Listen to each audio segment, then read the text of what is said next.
Hai guys, sekarang ini pengen ngebahas soal Iwaju. Iwaju ini mengisahkan tentang seorang ayah yang punya anak bernama Tola. Ayahnya ini overprotective. Jadi Iwaju ini berlatar di Nigeria zaman yang sudah maju. Jadi si kota ini selalu mempunyai alat-alat canggih untuk melindungi kota, termasuk ayahnya ini sibuk banget bekerja. So si ayahnya ini melindungi anaknya biasalah, tapi nggak pernah peduli sama anaknya. Sementara Totolah ini orangnya selalu dicoba dilindungi. Dia pun tinggal di tempat terpisah karena ayahnya ngerasa perkotaan itu tidak baik. Dia cuma ingin satu sih, ke kota kelahiran ayahnya. Si Tola ini akhirnya berumur 10 tahun. Ayahnya pun masih sibuk di situ. Ayahnya orang yang bekerja di dalam hukum, melindungi seseorang, tapi overprotective sama anaknya. Sementara kita punya satu orang anak yang bekerja sama ayahnya, yang menjadi seorang sahabat sebenarnya buat anaknya, buat si Tola ini. Si Tola ini selalu mengisahkan keluh kesahnya sama si anak ini yang selalu ada dalam lingkungannya, walaupun sebenarnya ayahnya bilang nggak boleh tuh ngobrol sama mengganggu orang kerja gitu kan. Si Lola ini selalu berusaha untuk menjadi seorang sahabat buat si anak ini miskin dan perlu pekerjaan terhadap ayahnya. Kita kembali ke masa lalu ayahnya yang menjadi latar belakang semua cerita ini. Masa lalu ayahnya itu punya masa lalu yang sebenarnya dia punya seorang pembantu yang ternyata anak pembantunya ini mencuri uang majikannya. Sementara anak pembantu sebenarnya pembantunya ini sangat memerlukan pekerjaan, sangat memerlukan sebuah pekerjaan yang seharusnya bisa hal yang dilakukan sama si anak dari si pembantunya ini bisa membahayakan pekerjaan ibunya dong. Sementara setelah kejadian itu ibunya dipecat.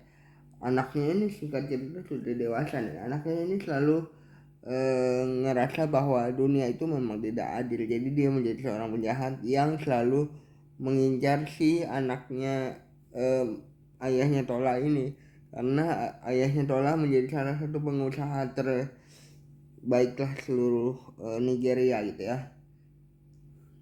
Sebenarnya film ini klasik sekali menggambarkan beberapa hal yang ada di Nigeria.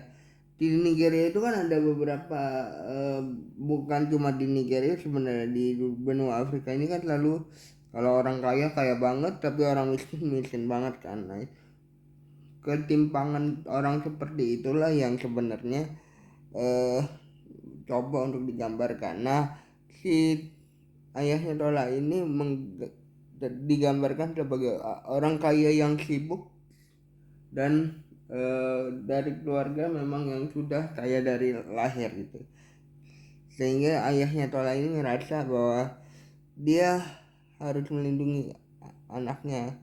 Dia pun pindah ke kepulauan karena yaitu dia mencoba untuk memiliki hidup yang lebih baik buat anaknya, lebih aman. Satu pesannya bagi ayahnya Tola, jangan pernah mengajak Tola ke perkotaan yang ada di Nigeria tersebut, karena menurut ayahnya Tola itu berbahaya. Suatu saat waktu di ulang tahun ke-10-nya Tola ini, ayahnya Tola ini ngerasa ini udah saatnya dia memberikan sebuah kado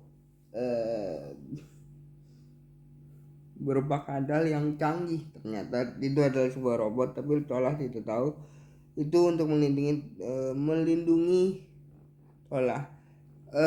Sebenarnya Tola ini benci sama kado dari ayahnya yang masa cuman sebuah kadal sih. Terus ayahnya ini menurut aku juga licik karena dia tidak bisa menjaga anaknya sendiri, sehingga dia selalu menyalahkan orang lain untuk uh, kesalahan yang dibuat anaknya. Pokoknya anaknya diperlakukan sebagai putri, tapi anaknya tidak ngerasa bahwa dia itu seorang putri. Maksudnya dia tidak mendapatkan sebuah kebahagiaan yang bisa dia dapatkan gitu ketika